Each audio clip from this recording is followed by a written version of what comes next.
Hello and welcome to the Fools on Stools podcast. My name is Kemba Walker, and as always, I am joined by my co-stars Anthony Council and Cullen Brown. Today is Friday, February 25th, 2022. I hope you're having a wonderful day today. Thank you so much for letting us be a part of your day. If you have a great time and don't mind, please do post us, share us, or tell others about us. If you don't like what you hear, then simply tell no one. Today is National Chocolate Covered Nut Day. So, Cullen, Anthony, y'all big fans of chocolate covered nuts, or do y'all have any in particular that you like? It's Friday, and it's a good day. It is Friday, and it is a good day. Damn good day. Yes, and I am a big fan of chocolate covered peanuts, from almonds to cashews to pecans. Yeah, love them for sure. Hold up. Wait a minute. Hold on. Did you just say pecans? Yeah, pecans. Those are not a thing. That's pecan, sir. That's a pecan. A pecan? Yes, that is a pecan. It's pecan. No. Like a pecan pie. No. Pecan pie. This will evolve into a larger argument than Jordan over James. It is pecan. Is it caramel or caramel? That doesn't matter. Literally, like if you go and ask somebody like who's like a dictionary expert, like the reason why it doesn't matter is because each region of the world says it differently. So is it caramel or caramel? I say caramel. I say caramel. Is it so it's pecan, right? No, it is pecan. It's pecan. Pecan. It's pecan. Pecan. Is it soda or pop? That's soda, I guess. I mean, like, I've never called it pop. I just kind of see that as like a. I just call it like if I want like a Coke, I say I want a Coke, or if I want a Sprite, dark, whatever. Yeah, I just name it like Right. brand. Right. Same Anyway, but to revert back to the 'cause actual it's question. definitely pecan. But it's okay. It's cool. It's cool. Okay. Cullen, do you like chocolate covered peanuts? So you know what I had for the first time in a while today? Have y'all ever had a Mr. Good bar? Yes, Chocolate bro. bar? Mr. Good Bar. I hadn't had one in a while. Those are good. Yeah. It had it was I guess it's a chocolate bar with nuts in it. So yeah. It's a chocolate bar with, well, I mean, you could say this, well, I was going to say a crunch bar, but those aren't nuts, right? I don't think so. No. I don't know what is in a crunch bar. I don't know. This topic is very it's off the rails. Yeah, today. this is going everywhere, honestly. But no, I mean, yeah, sure. I'm down with it. Yeah. Okay. All right. Just make sure to go get some chocolate covered peanuts because it's National Chocolate Covered Nut Day. Yes. And guys, I don't know about y'all, but I am so glad that we are back in studio today. I did not like recording from home. It sucks. But ice is gone. Driving is safe, and we are back, and we are on video again. Yes. Y'all didn't have to see crappy pixelated cameras from the podcast from Wednesday. Apologize. But without further ado, let's get into our topics. The NBA. Yeah, we got the NBA. So All-Star weekend is over. We did the whole week stretch of the dunk contest. Steph Curry went off for like 1,000,000 threes. I think that was just like to make up for all the threes that he was missing in the regular season, in my opinion. It was kind of weird. Like he just like went completely shut out. He didn't go shut out. But Well, I mean, he was not doing he wasn't doing Steph Curry numbers. by his standards, yeah. And then he just went and like doubled down in the All-Star game. But All-Star weekend is over. We're reaching back into the second half of the NBA season. Guys, what are y'all's thoughts and opinions as of where we stand right now? It's going to be good. It's going to be an exciting, fast-paced NBA season for the rest of this second half. I think that, Isaiah Thomas said it best. You just saw a glimpse of Steph Curry's, greatness. This All-Star game, he shot, Cullen, correct me if I'm wrong, he shot like 16 threes and made them. Yep, 16. Right? Well, he shot more, but he did make 16 threes. Yeah, he made 16 threes, and I mean, that's just, he's just going on a roll right now for this upcoming second half of the season. Don't be surprised if Golden State is in the Western Conference Finals against the Suns, because they're just going to be on a win streak, and Klay Thompson is coming back to his regular self, and I think it's going to be a good one, especially to see these new teams now from Brooklyn to Philadelphia. James Harden's debuting today with Embiid on the court, which is going to be very exciting. And Ben Simmons is, taking his time, which is good. I think it's good. But we're going to see Ben Simmons on the court with KD, Kyrie, and the rest of the Nets crew. And with a potential jump shot. He was working with Kyle Korver. He's been working with a few different people, and Embiid might have a step back three now. So I don't know. Who knows? He's implemented that pretty quick. Yeah, I saw the clip of them in practice or whatever. Him and James going at it, but I'm excited. I think the Eastern Conference, it's going to be really interesting to see who kind of escapes that bloodbath, if you want to call it that. I mean, we've got Chicago, Miami, two teams that, most top analysts aren't considering potential conference favorites. You got the defending Eastern Conference and NBA champs, the Milwaukee Bucks. You've got Boston, who's on a resurgence, like you mentioned with Philadelphia with James Harden, Joel Embiid, Cleveland Cavaliers, who showed out at this past All-Star game in Cleveland. And in the West, I mean, Phoenix, Golden State, will there be a potential team that could dethrone that assumed to be Western Conference Finals preview? Maybe Memphis, maybe, y'all's Mavericks. Could be. I'm so excited because, players get a nice little break during the All-Star break, and now they get to come back fresh for the second half of the season, and I'm pumped for it. Yeah, I agree. Like you mentioned the Mavericks a little bit. The Mavericks, they got a lot of things they got to turn around. But what I want to hit on is I know that we still got the second half of the season to go, and there's a lot that can happen. But real quick, Damian Lillard is not. I mean, it's pretty obvious he is not happy in Portland, right? I mean, he's talking. I mean, he's going on Draymond Green's podcast, and he's saying, why the hell is no one coming to Portland? I mean, people are going to Oklahoma City for crying out loud. Like I know that's as you call it, your redheaded stepchild, but Cullen, but. I mean, he brings an excellent point. Portland, I mean, do y'all feel like Portland is doing everything that they can do to provide Damian Lillard with with the roster that he needs to win a championship? No, of course not. You got rid of CJ McCollum. That's like his, little brother for real. That's like his rock. I mean, he said that he said it himself, like he is still getting over it because he hasn't gone out and played, so he hasn't really dealt with it yet. But he's still he's basically mourning over it. Yeah, I mean that's his ride or die. Literally, CJ McCollum is like his ride or die, and you got rid of him for him to go to New Orleans and all the other controversies going on in New Orleans, but specifically Portland. I mean, literally, Dame Dollar is by himself on an island. Yeah, and it's like, okay, you're either gonna stay here and they're just not gonna help you, and I got to give credit to what credit is due. Afreni Simon, is that his name? Afreni Simons. Yeah, Afreni Simons. Yeah, he's a bucket. Yeah, he's been balling. He's a baller. Up, yeah, but he's no CJ McCollum. No, you're literally leaving Dame all by himself. Yeah, he's either gonna have to get out or his legacy's on the line in Portland because yes, you made it to a Western Conference Finals, but you lost to Golden State. You have to go to a contender. Yeah, and I mean, and Damian Lillard has proved in the past he is as clutch comes. I mean, he is. He likes to be in those situations. So, I mean, I think it'll be very interesting to see what happens in Portland. I don't think that they're going to do anything to help him. I think he's kind of already what, I did the most that I could.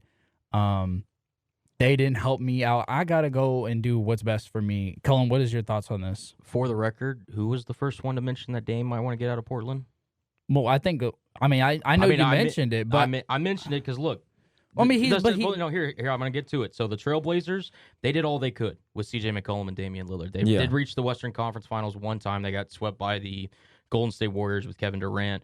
It was time that they needed to change. They needed to hit a reset. They traded not only just CJ McCollum, but Norman Powell, Robert Covington, among other players, key contributors too to the Portland Trailblazers squad.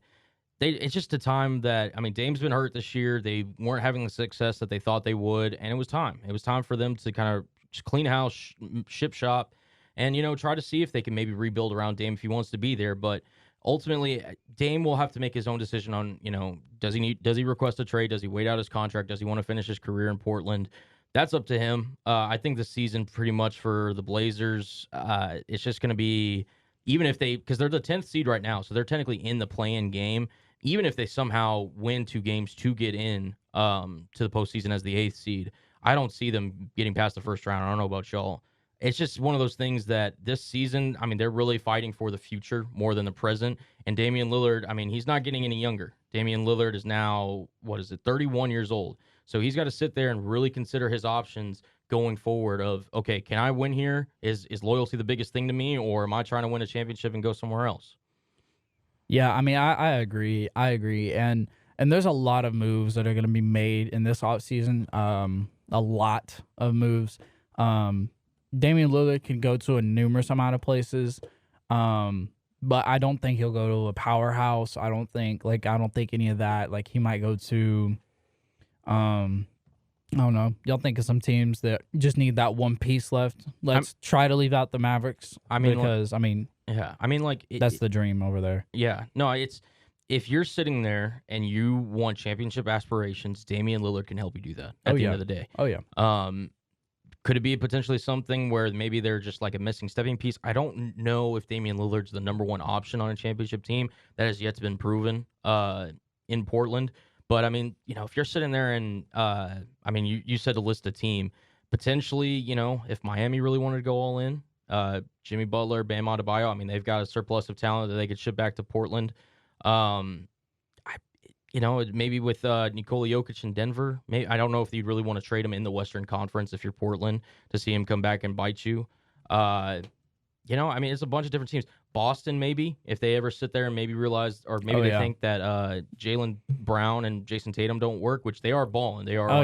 They work. They work for sure. I mean, and now that you mentioned that, and that kind of is like Jason Tatum and Jaylen Brown are kind of like that Damian Lillard, CJ McCollum, but in my opinion, Jaylen Brown has stepped up a lot.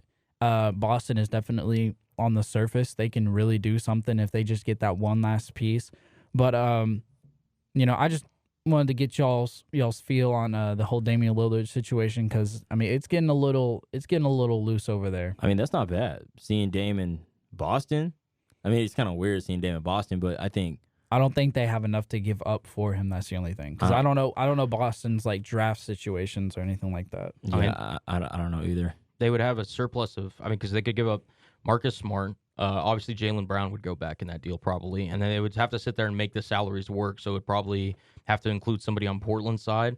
But I mean, if you're Boston, you're sitting there, and again, this is only if they don't believe that Tatum and Brown can work. Because I mean, they are 9-1 in their last 10.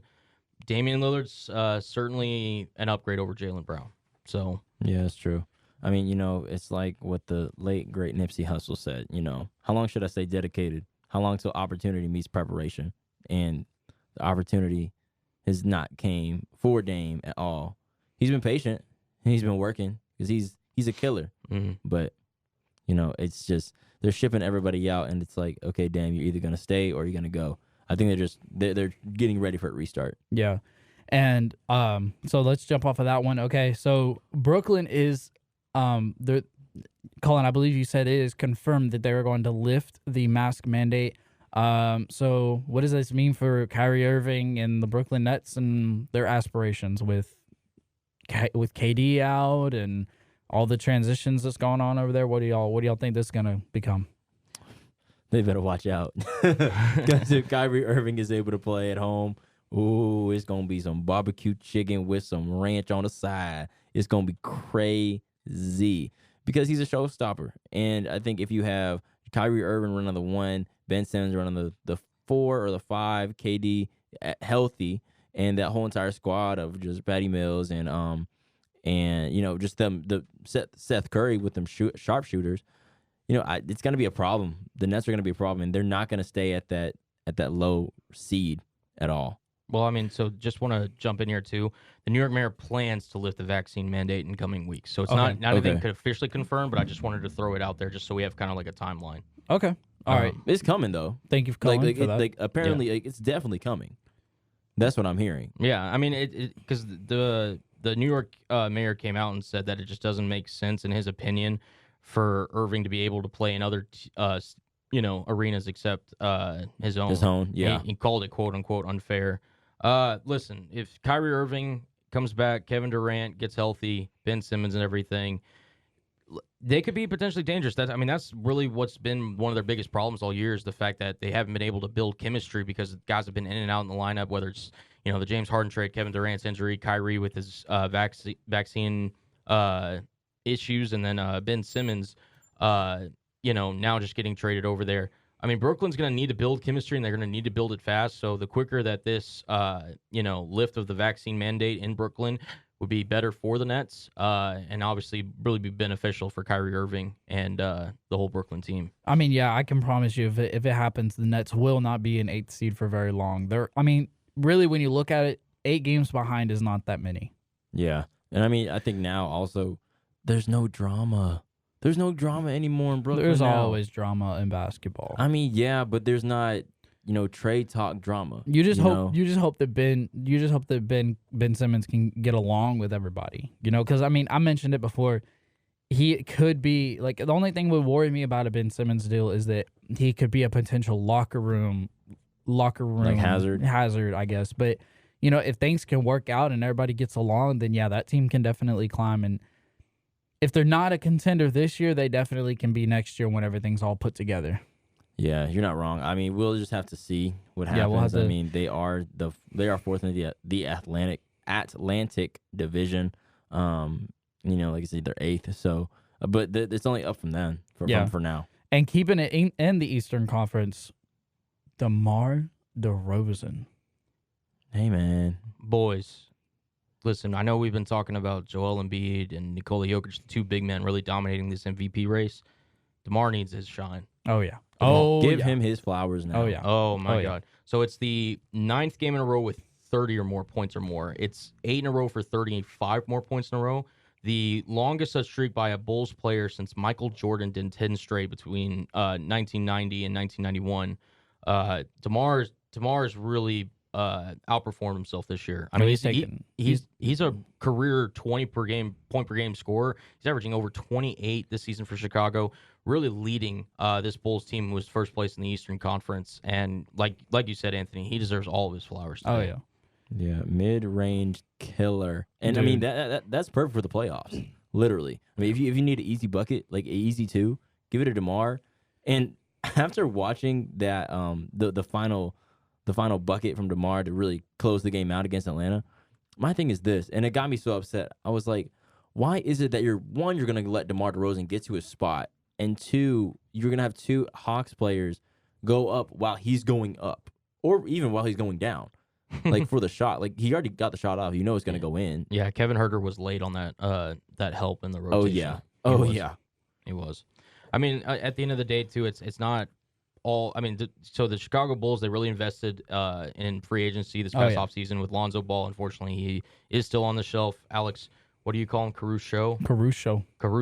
And they've really built a culture of, defense and hard-nosed playing, giving it their all every night, and it's paid off for them because they're now the number 1 in the Eastern Conference. I agree. And if you go and listen to the All-Star game, Luka gets mic'd up, and so Luka goes up. I don't know if y'all seen it, but Luka goes up to DeMar, and he's like, do you ever miss the mid-range? Like, do you ever miss the mid-range? He's like, and you can kind of vaguely hear DeMar. He's like, every now and then he's like, what, like 19 of 20 or something like that? Like, do you ever, DeMar DeRozan is automatic. Mm-hmm. Yeah. The only person that's like under for field goal range from mid-range is Kevin Durant, and with 3.9, and DeMar shoots 4.0 from the mid-range spot, which is, that's his bread and butter. That's been his bread and butter all throughout his career.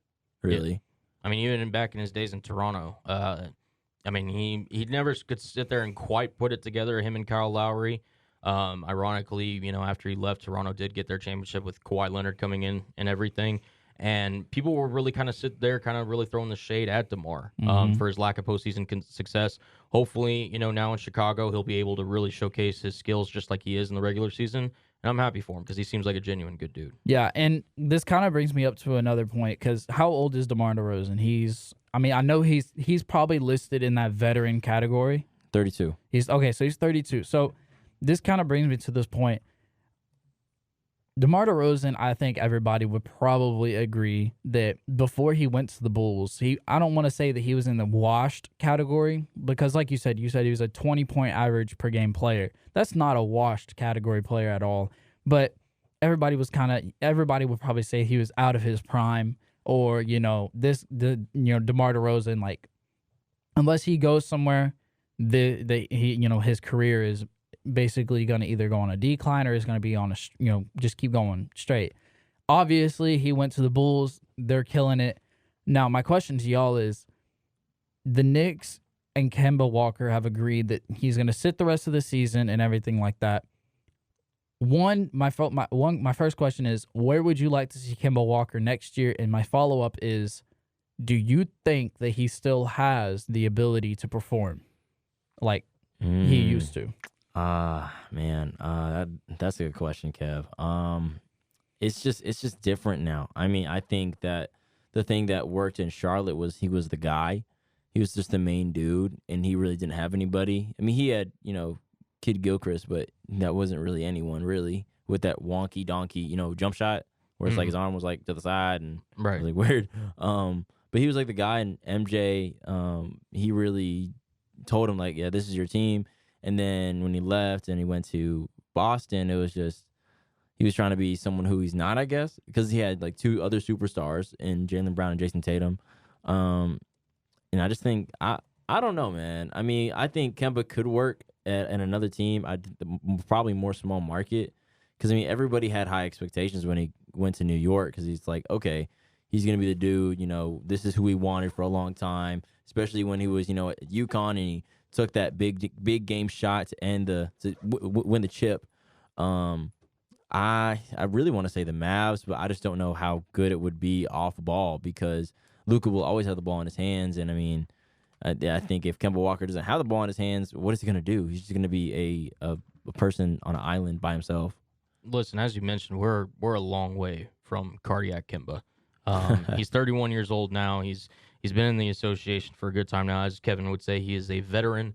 Kemba, you're no longer going to be the focal point of any offense. I don't think he's a starter in this league anymore. Wow. I don't think that he's a guy that can consistently give you quality 30-plus minutes a night. And to me, it's just his body betraying him. He's had numerous lower leg injuries throughout his career, knee, ankle, what have you.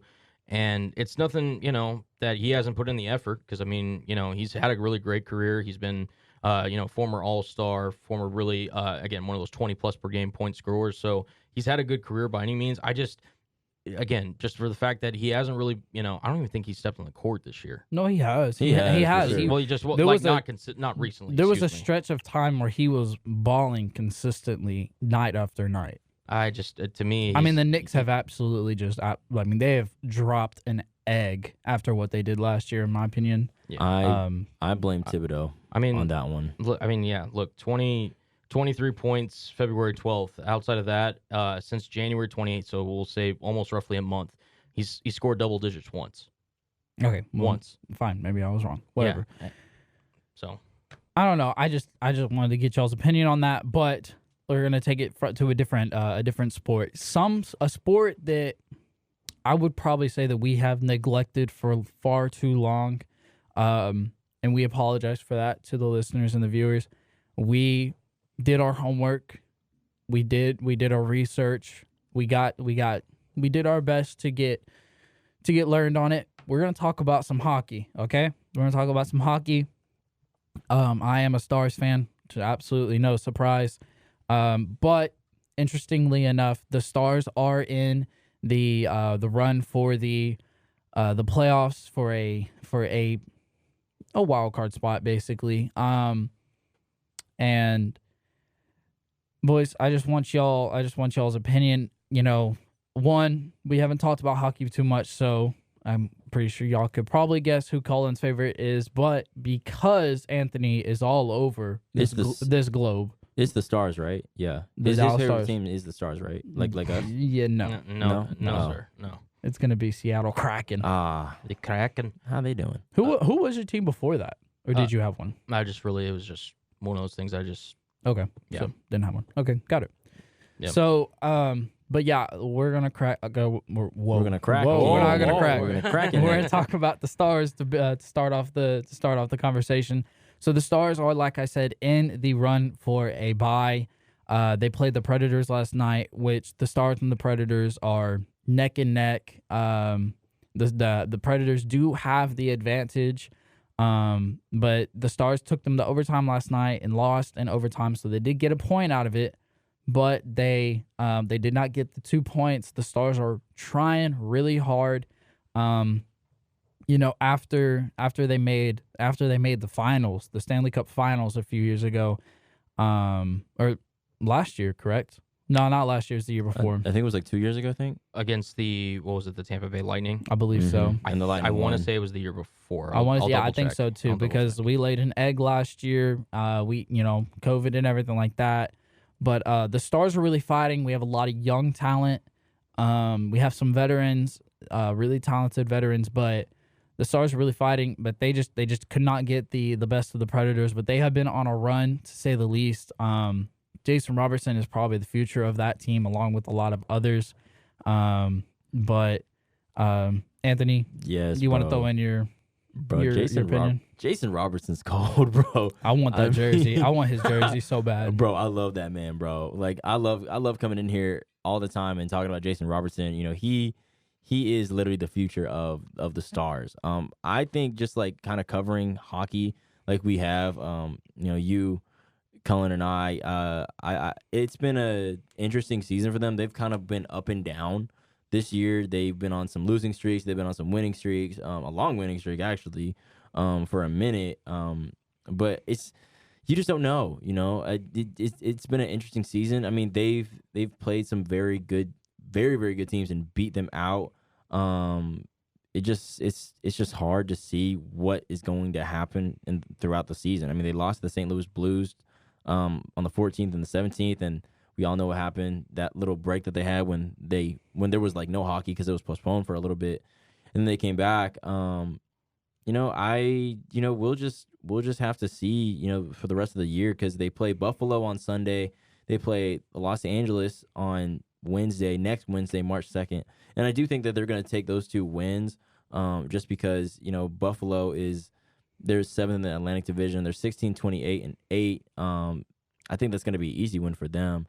They just got to keep playing defense, and I think Joe Pavelski, he's a dominant player on the ice for sure. Yeah, and I also like our goalie in Ottinger. Yeah, for sure. Like I said, we're really just a young group with a few veterans, but. Without further ado, let's let me get some Stars in on I here. was about to take it over to your Kraken. No, come on, okay. man. All right, let's hear it. We know he don't like. I didn't think you wanted to. We put know anything. He doesn't like the Stars for real. Listen, I mean, I talk about him every time I come to KNTU. I got to give my 2 cents on him a little bit. All right, let's come hear on it. now. Let's hear it. You talk about them because you have to talk about them, not because you want to talk about them. All right, well, let's hear it. Let's hear what you got. We're fans of hockey here. Don't be putting words in my mouth, Anthony. I'm just saying. Listen, as you mentioned, I mean, it feels like like I said, every time I come in, I'm always talking about Jason Robertson, Joe Pavelski, Tyler Seguin, and of course, you meant Jake Ottinger, the goalkeeper who took over from Ben Bishop after his unfortunate early retirement due to injuries and everything. Yeah, that sucks, man. Dallas, didn't come out with the win last night. They went 0 for 4 on the power play. Ended up losing a shootout to the Nashville Predators. Excuse me. I mean, it's a close one again. It was really unfortunate because, like you said, the Stars are in that kind of like really into that hunt of trying to make it into the postseason. It was 2 seasons ago. I did double check that the Stars made the Stanley Cup and everything. Thank you for fact checking that. Yeah, and with the loss, so Dallas is now 28-20-3 with 59 total points, while the Preds are now 30-18-4 on 64 points. And that could have been really a crucial game to kind of gain some points that they missed out on, unfortunately. And they listen, Robertson, Seguin, and Pavelski, they've been doing their part, but other guys are going to need to step up in order for the Stars really to make this playoff push, and hopefully we'll be able to see it from them soon. So who do you think needs to step up then? Like, I mean, just the supporting. I think the veterans. Cast. I think the veterans really need to step up. Jamie Benn, Tyler Seguin, they get paid the big bucks. They got the big old patches on their jerseys. But we don't hear them a lot. We hear about, like you said, Robertson. We hear about Pavelski. Pavelski is a veteran, but we got a lot of young guys. We got Foxa. We got a lot of guys. And I mean, I think you're right. I think the veterans need to step up. Yeah. I mean, just the supporting cast in general. Because I think those top guys, they're doing their part. Mm-hmm, for sure. I just think that them as a whole needs to continue. But as Kevin said, Let's take it over to Kraken. Let's get cracking is what you said. Let's get cracking. Let's get cracking. I like that. Let's get cracking with the Kraken, man. Well, unfortunately, they didn't do too hot. So that's kind of a summary of the whole season, Kevin. That's very true. Let me look. It's our first year in expansion. Day one fan, Seattle Kraken fan, right here. Listen, it's been a rough one for us. We lost 3-2, also in overtime. This time to the Boston Bruins. We're 16, 33, and 5 on the year. I didn't have. I do hate to correct you, but the Kraken actually started in like 2018.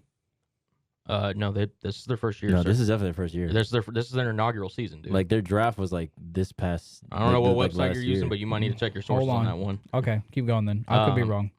Yeah, no, listen. Jordan Eberle, our first All-Star for, in team history. Gru, as we call him, our goalkeeper, I feel like has been playing really well despite, the lack of support and everything. And we got some guys, but listen, at the end of the day, when it's your first year with everybody trying to get used to each other, I mean, these guys are professionals, so they've played and they know the game and everything, but it makes a huge difference in chemistry in terms of, being able to play with each other, such as the Stars or any other team in hockey. So it's going to be a while before we kind of catch the ice and catch up to the pack. The Las Vegas Knights, their incredible run when they first came in the league, that really spoiled it for any new team coming in. So you saying that, they're all young team, and we're bringing in some new people. Got to figure how is that the Golden Knights figured it out in one season, going all the way to the Cup. Yeah, and listen, they're a really well run organization, and they got real lucky too with their players as well. Yeah, I mean, hey, listen, they. Shout out to their scouting team. Shout out to, their whole front office with them drafting and everything. But, yeah, look, in terms – I'm just happy that Seattle does have a hockey team. It makes sense being, one of the northern cities – one of the bigger northern cities, in the United States.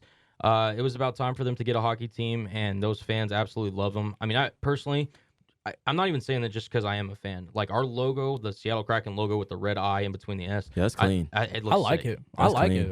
When I heard about it, I was like, nice. I like that. Yeah, so better than the Washington Commanders. But listen, overall, the fact that this team is learning, and I feel like slowly getting better every night. We're not gonna be sitting here being a postseason team year one. That just was not gonna happen. Right. But I'm proud, and I'm a proud Seattle Kraken fan, day one fan. Good. So good. And I did check. You were right. The inaugural season. What I was looking at is when they were founded. So, yeah. I will correct myself. They were founded in 2018, but you were right there. Y'all were right, actually. The inaugural season is this season.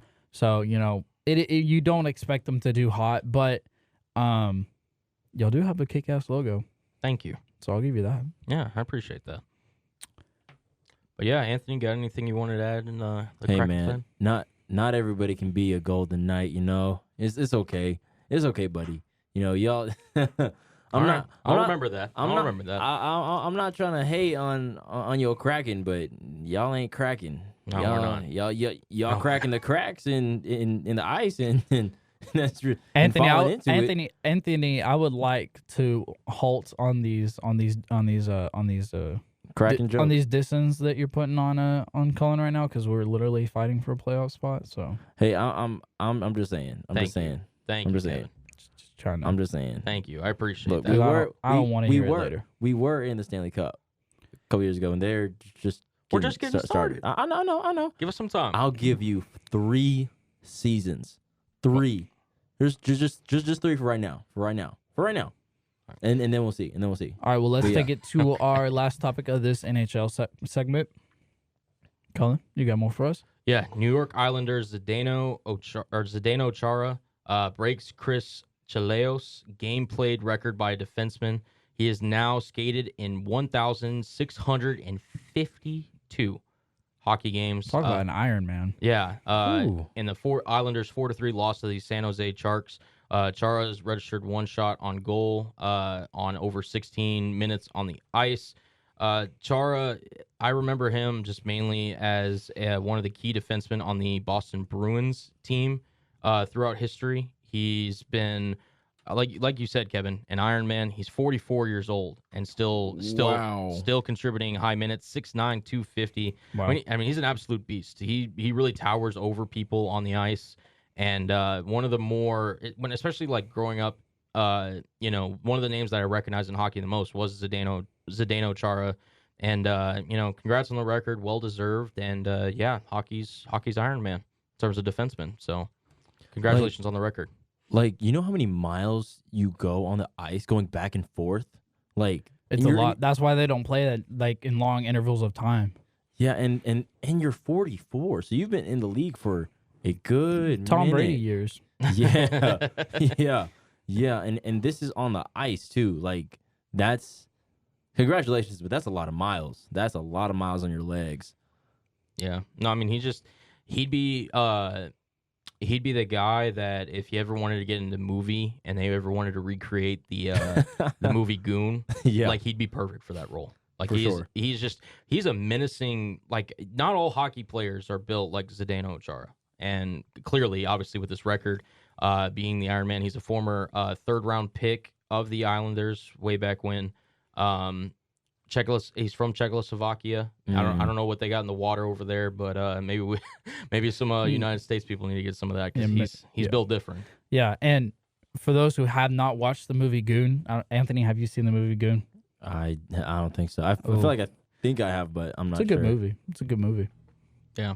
No, I mean, it's like I said, congrats to him. I just wanted to point this out because, you know, you see the record and everything, you know, that pops on the timeline. And I'm like, all right, you know, how many games? Because I was like just trying to sit there and think, okay, how many games could this guy have played? Over 1,600. Wow. That's a lot. That's a lot of hockey. It's insane. That's a lot of hockey. It's a lot. So, but congratulations to Zdeno Chara, you know, well-deserved Iron Man. Played 14 seasons with Boston. And then, I mean, he's still going to this day. It's incredible. Hey, man, it's loyalty. Yeah, it really is. It's loyalty, man. Yeah. And like through the ups and downs. Yeah. So, really well deserved. Yeah, I would agree. So we're going to kick it over to NCAA men's basketball, and then we're going to talk about a little bit of women's basketball too, because there's big news over there. As I think everybody should know who listens and watches the podcast now. We are, of course, UNT fans, and we are advocates for North Texas basketball, men and women's. And, we definitely took care of Southern Miss to say took care of business, baby. Absolute least. I mean, it was a 20-point deficit at halftime for the other team, not for us, of course. And then, I mean, what did we win by? 85 to like 60 something? Like, it was like, it was like 50 something. It was a 20-point win. It was insane. So, definitely feeling a really, really good going into this weekend against Louisiana Tech. I think that UAB, and I mentioned this before, is a higher matchup than Louisiana Tech is. And I think that by beating UAB and getting this win, like really taking care of business against Southern Miss and having Louisiana Tech at home this week, I think that the cards are definitely in our favor to win this one. And I would love to see it. I mean, Tyler Perry, you got Abu, Abu. Oh yeah, Abu. I mean, even Thomas Bell was getting in the action. Hey, you know what? And I don't want anybody to come at me saying, "Oh, you said Thomas Bell can't play. You're dissing on Thomas Bell." No, I wasn't. I'm just doing my job. I'm bringing up something so that way my friend Cullen here can lift him, and then I agree, because I also don't think that Thomas Bell is, any other negative things you want to attach to him. I think it was a simple bad game, and he made up for it yesterday for sure. So in this scenario, I'm the good cop, you're the bad cop. In that scenario. Can I just be the guy that brings up a topic? I mean, you just described yourself. I'm just calling it what you just named yourself. But he says spade for spade. I mean, listen, look. So and did y'all see that dunk that Aaron Scott had? Yes. That nasty dunk. That was nice. It was. Nice. So the final score was 85-61, so it was a 24-point deficit. When all was said and done. We've got 3 more games. Obviously, Louisiana Tech is the biggest of the 3 remaining games before we go into the conference tournament bracket for Conference USA. It's a big one. In the Super Pit, if you are a listener out there for Mean Green, North Texas, please pack the pit. Oh, yeah, pack the pit for sure. It's going to be a good one. Yeah. I'm really excited for this one. ESPN, I just want to point this out. ESPN, according to their Basketball Index matchup predictor, we are 80.8% on the Basketball Power Index like matchup predictor. Almost 81% predicted to win this one. See, and as much as that makes me feel happy and all goody inside, that makes me scared because I like the fact, I think, and I've never asked Grant McCastle this, I've never asked any of the players this, I think that they view themselves as an underdog. And I think that they play with that underdog grit mentality that, you know, we're going to take care of you on defense and then we're just going to score more points than you. And that's just going to be the end of it, you know. And you can see that when they play. But I think that they play with an underdog mentality, like everyone's trying to count us out and everything like that. But they, at the same time, they know that they are the best team in Conference USA, but they understand that Louisiana Tech and UAB are right at their footsteps. They are creeping away by getting these wins. I will give them that, but yeah, I can get it. They'll probably have some kind of point spread that's ridiculous, and they're 80% favored to win, but this is still going to be a close matchup.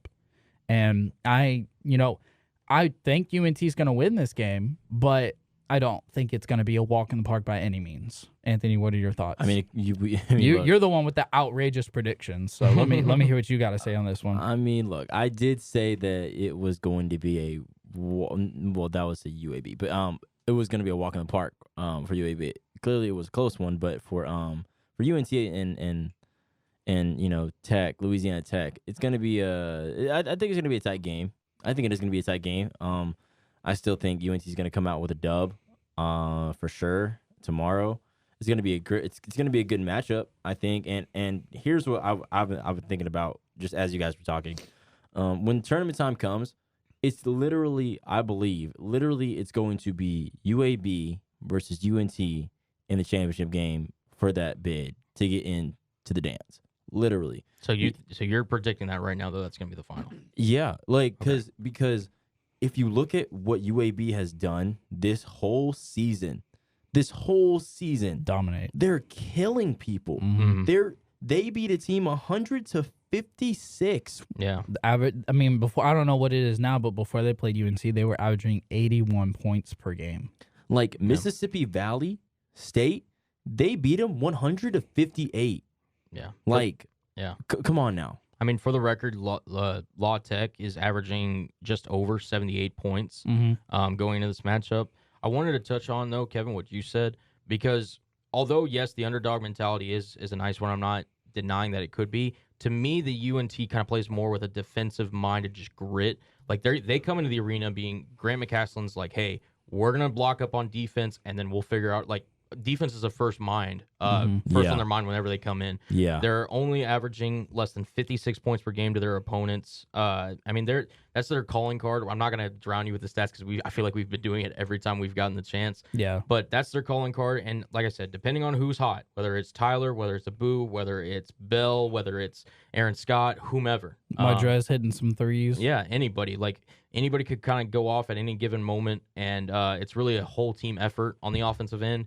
But it really does start with the defense. So as long as we kind of just keep that commitment to defense, this defense that is, you know, statistically one of the best in the country, we've got a shot to win a lot of games, not only just in the Conference USA, but potentially tournament time too, depending on the matchups. So yeah, I definitely like if we could continue this and play through the championship and really gain that momentum and just keep playing how we're playing right now. You know, lock up the best scorer. Take care of them defensively, and like I said, just shoot, take care of business and outscore them. I really like to see where North Texas could shine in this tournament because, whether they play Houston, they play Texas, or whoever they play. I mean, obviously it's going to be a step up level of talent, and so I really want to see how they do. But we're not going to drown y'all out with all the North Texas talk. So let's talk about some really high matchups. So we got Kansas and Baylor, another Big 12 matchup. We've been talking about the Big 12 so much. I mean, Cullen, you've been saying it all year that Big 12 is that basketball conference, and I mean they're showing it other than Texas. But Kansas and Baylor, I think everybody can agree they've been at the top of their prime this year. Baylor obviously coming off of the national championship win, and Kansas really just taking care of business everywhere they go. some losses here and there, but Baylor did climb to the top. But what are y'all's thoughts on this matchup? It's going to be a big one. Yeah, so Kansas beat Baylor the last time they played at Kansas, 83-59. Really blew them out the park. I hope that Baylor comes in strong. They have to start out hot. They have to start out fast and quick, because if they don't, Kansas is just going to come in there with their shooters and just driving in the paint, kicking it out to the corner, and they're just going to shoot them out like they've done all year. So it's going to be interesting. It's going to be a really interesting game. I think Baylor has put this game on their calendar of like, okay, like it's 8 versus 10. We can beat these guys. I know we can. So it's just about coming out hot and quick for their team. Because I mean, it's going to be a dogfight because they may see each other in the tournament. So it's like you at least got to beat them one time and don't get swept by Kansas, because Kansas is going to remember that, especially when tournament time comes in March. Yeah, for sure. Yeah, no, I mean the Jayhawks won the last matchup 83-59. Yep. And this is over the defending national champs. They took care of business. The Bears are 13-2 on their home court, second in the Big 12 in scoring, over 77 points per game on almost 47% shooting from the field. But this Kansas Jayhawk team, it's always well coached with Bill Self. They're going to be going in there, being competitive, and obviously Baylor's going to want to get their get back after that monumental defeat earlier in the season. To me, again, like you mentioned, Kevin, this is going to be a potential conference semi or even conference final tournament preview. Mm-hmm. So I'll be very interested to see this game, how it goes out. Baylor, obviously, when you're the champ, everyone's going to give you their best shot. And for the most part, they've handled it well. They're 23-5 on the year, 11-4 in conference. But they kind of just need, in my opinion, this kind of game to really prove themselves that they could hang with anybody in the conference, along with, Kansas, Texas, Texas Tech, all these top dogs, because, it's going to be a bloodbath whenever it gets to conference tournament time. And I think it would be really good momentum if Baylor can take care of business at home. Yeah, I agree for sure. And Anthony, you got anything now before we go to the next game? I mean, I'm just looking at these games that Baylor's played. They've kind of had somewhat of the same season that, some of these other teams, and I can even say Texas has had. It's been an up and down season for them. I mean, if you look at this, Oklahoma State, they beat Oklahoma State 66-64, won against TCU 72-62. That's great. But then you lose to Texas Tech 83-73, and then you lose to Kansas 83-59. It's like, and then Alabama, who's somewhat ranked, that's 87-78. Like, what? Like, great job, guys. But I really do think Kansas will win this game against Baylor, because yes, you're ranked number 8. Yes, you guys won the championship last year. Whoop-de-doo, hoopla, yippee. But if you guys can't get over Kansas and you guys are going to have this up and down season, we won't know what's going to happen in the tournament. Yes, you guys will make it, but they're just not that consistent. They haven't been consistent, and the schedule shows it. Yeah, no, listen, and like I said, definitely going to be very interesting. It's going to be at 7 o'clock on ESPN, so it's a national televised game. I'm excited for it. But we've got a few big games going on this weekend, but we're actually going to kick it over to the SEC, the Auburn Tigers. Those Auburn Tigers who felt like it's been number 1 for a while most of the season. They've now dropped to number 3 after losing their past couple of games. They're going to be going up against the Tennessee Volunteers with one of the more potent defenses in all of the SEC. Guys, what are y'all's thoughts on this potential matchup? A big one. It is a big one. I think we talked about it in I think we talked about it in the last episode that Tennessee is definitely one of those teams that they've been kind of under the radar, but they've been doing pretty good. And Auburn, of course, has been dominant all year long. They were fighting for that one spot and got it. Then they lost it. So they're definitely going to be looking to climb their way back to the top. And I mean, this is how they can do it. I mean, taking care of a team like Tennessee is big, even though they're not, like I said, the highest in rankings, but just if you're Auburn, you just want to keep winning so that way you can solidify your stance in being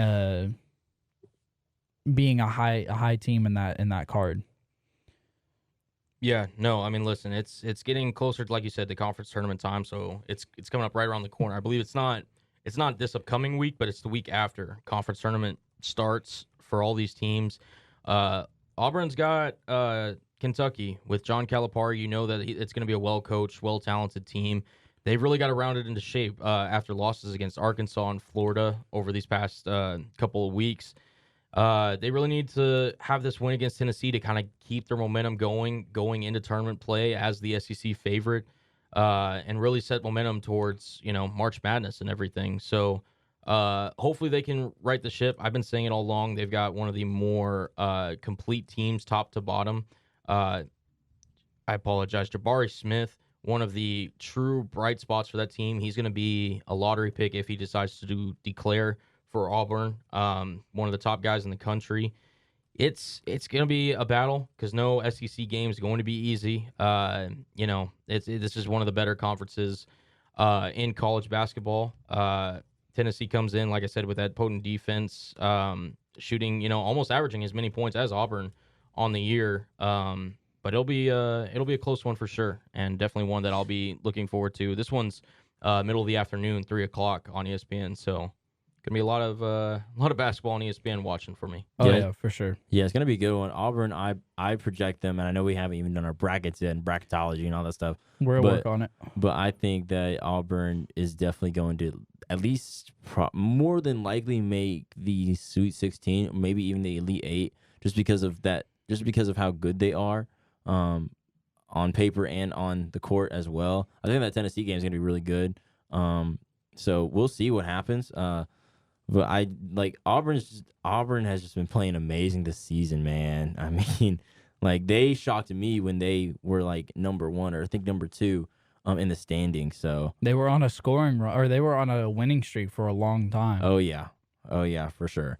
And I think they might blow out Tennessee. I always think the Tennessee games are always fun to watch because you got all the fans wearing like checkered, white and orange and stuff, and it's interesting. It's always fun. I've always wanted to go to a Tennessee game just to check it out and see.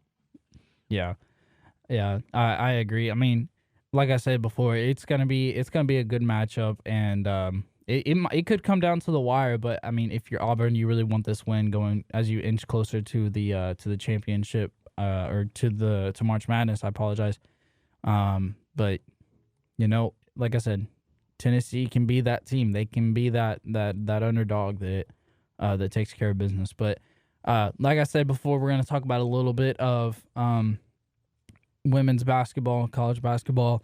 Anthony? Yeah. All I got to say is watch out for South Carolina in that tournament. In the tournament, watch out for them. They're ranked number 1, and they have been balling out all season, and it's no surprise. It kind of feels like it's been the same teams all year. I mean, yeah. I mean, South Carolina has been consistent day in and day out. They're first in the SEC.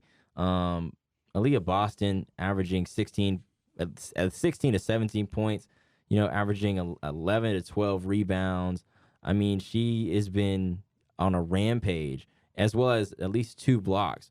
But I mean, honestly, what I think that's going to happen when March Madness comes, and I just think that some of these teams are going to remember what South Carolina did to them in this past season, because South Carolina did play Stanford, and they did win, and they did play UConn, and they won too, and that was with Paige, who will be coming back this Friday or literally today. So UConn and Stanford, they're gonna remember what South Carolina did to them. They dropped 73 on UConn, and they dropped a smooth 65 to 61 on Stanford. And Stanford, they got some studs up there, man. I mean, Stanford, they can ball. I mean, I want to say they won last year in the championship game, because their roster is stacked from top to bottom. Cameron Brink, she's averaging 13 points a game. that superstar of Haley Jones averaging 8 rebounds and at least 4 assists. I mean, Haley Jones has really been the superstar for that Stanford team, and she's been on just go mode all season and even last year. So I wouldn't be surprised that when tournament time comes, and yes, Stanford is in the Pac-12, that they'll just be on a roll. This when March Madness comes. Women's basketball is elite, especially this upcoming tournament season. Yeah, it's gonna be crazy. We got a lot of young superstars. Real quick though, because you did mention Stanford, I gotta be honest with you guys. I'm a little impartial to Stanford. Russell Wilson's sister, Anna Wilson. Mm-hmm. Oh, she's a bucket. Plays for Stanford. She's a bucket. Definitely got a little, just a little soft spot in my heart for Stanford. I mean, it's a good school in California. Yeah. Really, really well academically wise. But as you mentioned, they're going to be a top contender in the women's basketball bracket. So I'm going to have a little bias there for the Stanford Cardinal. And listen, I mean, it's going to be a really interesting one to see. As you mentioned, Anthony, with all the history of UConn's dominance with all their recruits and everything, how they're going to bounce back in this tournament and everything. South Carolina has been for sure, clear-cut #1 team in the nation for rightfully so this entire season. And I think they're going to have an easy path to the Elite Eight and Final Four. So we'll just have to wait and see. I mean, watch out for Iowa, though. Yeah, you gotta watch out for Iowa, though. Yeah. Hey, Anthony saw it, but I was about to say you need to watch out for Iowa, but more importantly, you need to watch out for Caitlin Clark, bro. Iowa is currently ranked 21, and they are going to be playing the Michigan Wolverines, who are ranked number 6. So a win for the Hawkeyes would be huge. Would be huge for them right there. But Caitlin Clark is absolutely dominating. Bro, she is like when I watch her play, I can't even compare her to a player. She's setting records that not only stand in women's college basketball but men's college basketball as well. She is. I mean, I think we say it we should probably have a count in the top of the screen of how many times we say baller in a podcast. But she is a baller, for sure. I mean, she leads the college basketball in points per game with 27, and she also leads college basketball in, I believe it was assists per game. Yeah, she averages 8.2 assists a game. Almost a triple-double. She averages 8 rebounds as well for the Hawkeyes. Yeah, she's a killer. I mean, she's a trip dub queen for sure. Waiting to happen. Absolutely. Oh yeah, no, yeah. To be averaging those numbers, especially in college basketball, is absolutely insane. Yeah. No, absolutely.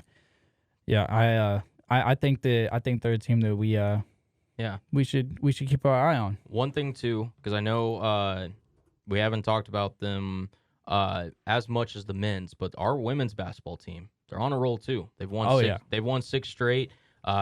Definitely right on cue for conference tournament time. So shout out to Q. Listen, it around. Yeah, don't count out the mean green in either men's or women's. No, for sure. We are a basketball school. I've said it once. I'll say it again, because we are. That's just what we do. Well, that's gonna do it for hour 1 of the Fools on Stools podcast. Be sure to tune in for hour 2. The boys and I will be taking it to Cullen's Corner, Anthony's Alley, and my very own Kevin's Kickback. But for now, don't forget, grab a stool and be a fool.